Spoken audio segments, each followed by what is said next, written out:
بسم اللہ الرحمن الرحیم۔ ناظرین، آپ دیکھ رہے ہیں نیوز ٹوڈے اور میں ہوں افتخار۔ سہیل رائج نے کالمز کی ہیٹرک کر دی ہے۔ حکومت اور فوج کے درمیان اختلافات آخری نہج پہ پہنچ گئے ہیں۔ سہیل رائج کو کیوں 3 کالمز لکھنا پڑ گئے؟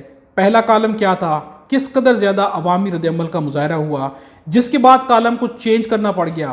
اس دوسرے کالم کے بعد کس طرح سے عوام نے رد عمل شو کیا جس کے بعد سہیل رائج کو تیسرا کالم لکھنا پڑ گیا؟ اور تیسرا کالم کیوں لکھنا پڑ گیا؟ ان تینوں کالمز کی ترتیب کیا تھی اور کس طرح سے عوامی رد عمل کی وجہ سے سہیل رائج کو اس ترتیب کو بدلنا پڑ گیا؟ اور کیا رد عمل ہے جو آخر میں نظر آیا ہے؟ اور اب اس وقت جو کالم لکھا گیا یہ کیوں لکھا گیا ہے؟ یہ ساری ڈیٹیلز ہم آپ کے سامنے رکھیں گے، ویڈیو مکمل دیکھیے گا۔ ناظرین، جواد احمد نے ایک بیان دیا ہے، گلوکار جواد احمد نے، جس کے اوپر یقیناً آپ کی ہنسی نکل جائے گی۔ سائرہ بانو کا طنز بھی ہے۔ عرفان پٹھان نے شاہد آفریدی کے بارے میں کیا کہہ دیا ہے یہ بھی ہم آپ کے سامنے رکھیں گے۔ فیصل واڈا نے ایک اور دھمکی لگا دی ہے، اور یہ دھمکی سیاستدانوں کو ڈائریکٹ لگائی گئی ہے۔ سہیل رائج کے معافی والے کالم کے اوپر شدید طنز جاری ہے۔ مظہر عباس نے، سمینا پاشا نے، اور یہاں تک کہ حفیظ اللہ نیازی نے بھی شدید طنز کر دیا ہے۔ یہ بھی آپ کے سامنے رکھیں گے۔ جنرلز کے اوپر، فوج کے بڑے آفیسرز کے اوپر شدید طنز کیا گیا ہے۔ متی اللہ جان نے، ماجد نظامی نے طنز کیا ہے، یہ بھی آپ کے سامنے رکھیں گے۔ قائد اعظم کو کس طرح سے حکومت نے مائنس کیا، اس کے اوپر تارڑ نے ایک شرمناک بیان اور جاری کر دیا ہے، آپ کے سامنے یہ بھی رکھیں گے۔ اور آخر میں ایک ویڈیو کلپ دکھائیں گے کہ وہ لوگ جنہیں قائد اعظم کی تصویر اٹھانے کے اوپر گرفتار کیا گیا، گرفتاری کے بعد وین کے اندر سے، پرزنر وین کے اندر سے ان لوگوں نے کیا کہا ہے، یہ بھی ہم آپ کے ساتھ شیئر کریں گے۔ ویڈیو مکمل دیکھیے گا۔ ناظرین، سب سے پہلے ہم ڈسکس کریں گے سہیل رائج کے 3 کالمز۔ سہیل رائج کو یہ 3 کالمز کیوں لکھنا پڑ گئے؟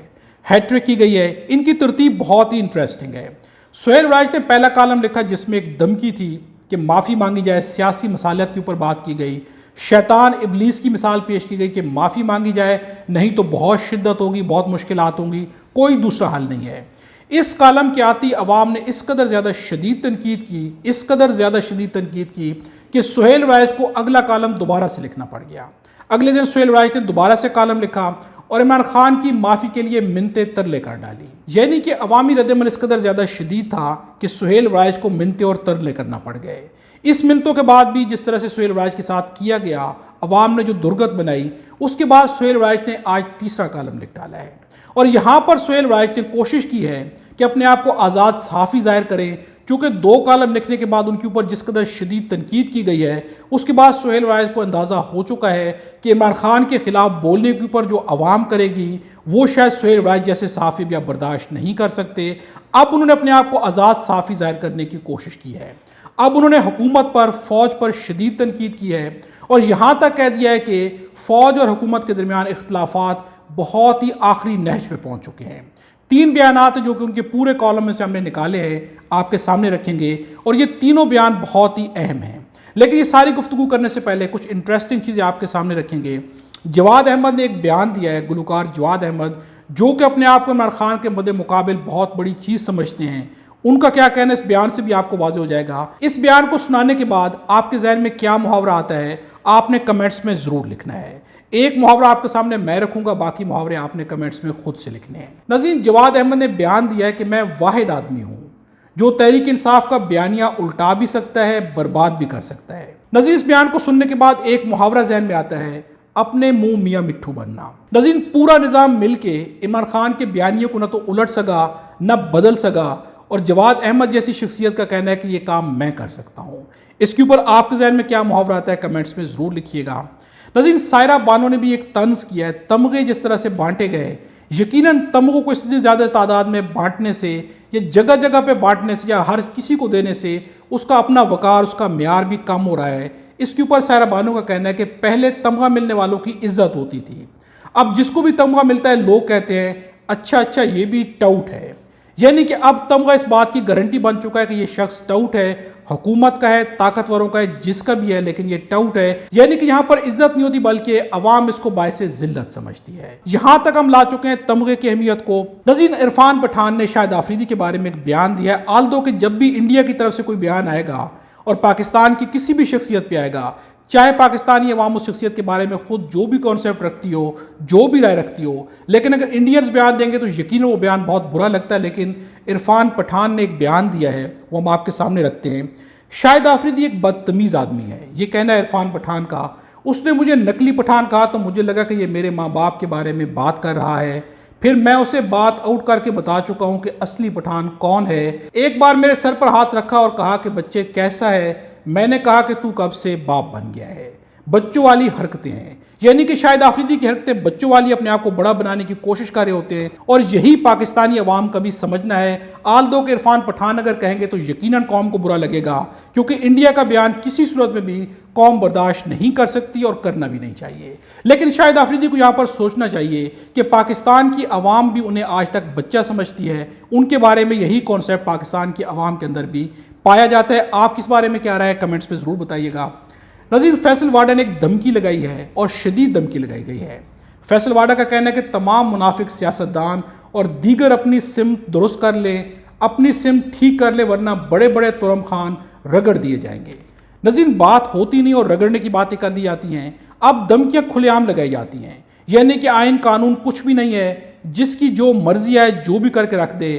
فیصل واڈا اس طرح سے آتے ہیں کہ جیسے وہی چیف جسٹس ہیں، انہوں نے ہی فیصلے کرنے ہیں، سارے اختیارات ان کے پاس ہیں۔ ایسی ایسی دھمکیاں لگاتے ہیں کہ انسان حیران رہ جاتا ہے کہ آخر یہ فوج کے بندے ہیں، یہ سیاستدان ہیں، یہ عدالت کے بندے، یہ ہیں کون؟ لیکن دھمکی جو ہے بہت ہی بھرپور انداز میں لگاتے ہیں اور بہت ہی بڑی دھمکی لگا دیتے ہیں۔ اس دھمکی کے بارے بھی کمنٹس پہ اپنی رائے کا اظہار ضرور کیجیے گا۔ ناظرین، سہیل رائج نے جو دوسرا کالم لکھا تھا معافی والی، یہاں پر بات کی گئی ہے، اور پہلے والے کالم میں بھی معافی، پہلے والے میں دھمکی لگا کے معافی کی بات کی گئی تھی، اور دوسرے کالم میں منتے ترلے کر کے معافی مانگنے کی بات کی گئی ہے کہ عمران خان صاحب معافی مانگ لیں۔ اس کے اوپر سمینا پاشا کا کہنا ہے کہ اگر معافی والا مشورہ دے ہی دیا ہے تو جواب بھی لینا چاہیے۔ ناظرین، یہ سب سے امپورٹنٹ بات ہے، یہ واقعی اتنی امپورٹنٹ بات ہے کہ اگر آپ نے عمران خان سے کہا کہ آپ معافی مانگیں تو آپ عمران خان سے اس معافی کا جواب بھی لے لیں، کہ ان کو بتایا جائے کہ یہ کہا گیا ہے، اور سنیں کہ عمران خان آگے سے کیا جواب دیتے ہیں۔ اور یقیناً یہ حکومت کے بس کی بات نہیں ہے کہ عمران خان کا جواب سن سکیں، یا وہ جواب جو ہے جو عمران خان دیں گے وہ عوام کو سنایا جا سکے۔ اس کے اوپر سمینا پاشا کا کہنا ہے کہ اگر معافی والا مشورہ دے ہی دیا ہے تو جواب بھی لینا چاہیے۔ منگل کو عمران خان سے علیمہ خان صاحبہ کی ملاقات کرانے کی جرات تو کم از کم دکھانی چاہیے اب، یعنی کہ اگر علیمہ خان کو ملاقات کی اجازت دے دی جائے اور وہ یہ بیان جو دیا گیا ہے عمران خان سے معافی کا مطالبہ کیا گیا ہے، یہ بیان عمران خان تک ایک دفعہ پہنچا دیں تو جو عمران خان نے آگے سے کرنی ہے، یقیناً حکومت کسی صورت میں بھی اس بیان کو جاری نہیں کر سکتی۔ ناظرین، یہاں پر مظہر عباس نے بھی طنز کیا اس معافی کے اوپر۔ مظہر عباس ایسے صحافی ہیں کہ وہ بہت ہی نپتلا بولتے ہیں، بہت ہی جو ریزروڈ ہو کے بولتے ہیں، بہت ہی سنجیدہ گفتگو کرتے ہیں۔ ان کا بھی کہنا ہے 8 فروری کی معافی کون مانگے گا؟ 8 فروری کو کیا ہوا تھا؟ وہاں بھی تو مینڈیٹ کے ساتھ چیزیں ہوئی تھیں، کیا اس کی کسی لیول پر معافی مانگی جائے گی؟ تو یقیناً نہیں مانگی جائے گی۔ ناظرین، معافی مانگنا صرف دوسروں کا کام ہے، لیکن معافی جو منگوانا چاہتے ہیں انہوں نے خود اپنی کسی بھی غلطی کے اوپر کبھی بھی معافی نہیں مانگی، اور اس کے اوپر جو ہے بہت بڑا اعتراض اٹھتا رہا ہے اور آج بھی اٹھ رہا ہے۔ ناظرین، حفیظ اللہ نیازی نے بھی اس کے اوپر گفتگو کی ہے۔ آپ جانتے ہیں کہ حفیظ اللہ نیازی جو ہے خود عمران خان کے شدید ناقد ہیں، لیکن ان کا کیا کہنا ہم آپ کے سامنے یہ بیان رکھتے ہیں۔ حفیظ اللہ نیازی کا کہنا ہے کہ اسٹیبلشمنٹ بڑی شدت سے عمران خان سے معافی منگوانا چاہتی ہے۔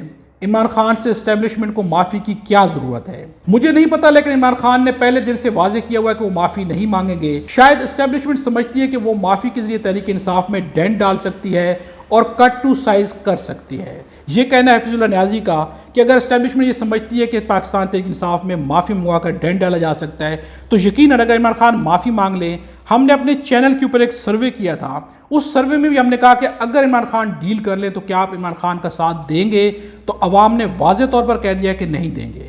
بہت کم تعداد ہے جس نے کہا ہے، 15% لوگوں کا کہنا ہے کہ ہم دیں گے، 85% لوگوں نے کہا ہے کہ ہم ساتھ نہیں دیں گے۔ یعنی کہ اگر عمران خان ڈیل کرتے ہیں یا معافی مانگتے ہیں تو عوام کی طرف سے ان کی وہی حیثیت ہوگی جو کہ نواز شریف کی یا باقی سیاسی پارٹیز کی ہے۔ ناظرین، آپ کے سامنے اب رکھتے ہیں سہیل رائج کا بیان۔ انہوں نے کیا تیسرا کالم لکھا ہے؟ تیسرے کالم کی 3 چیزیں، اس کالم میں سے ہم نے 3 ٹاپکس نکالے ہیں۔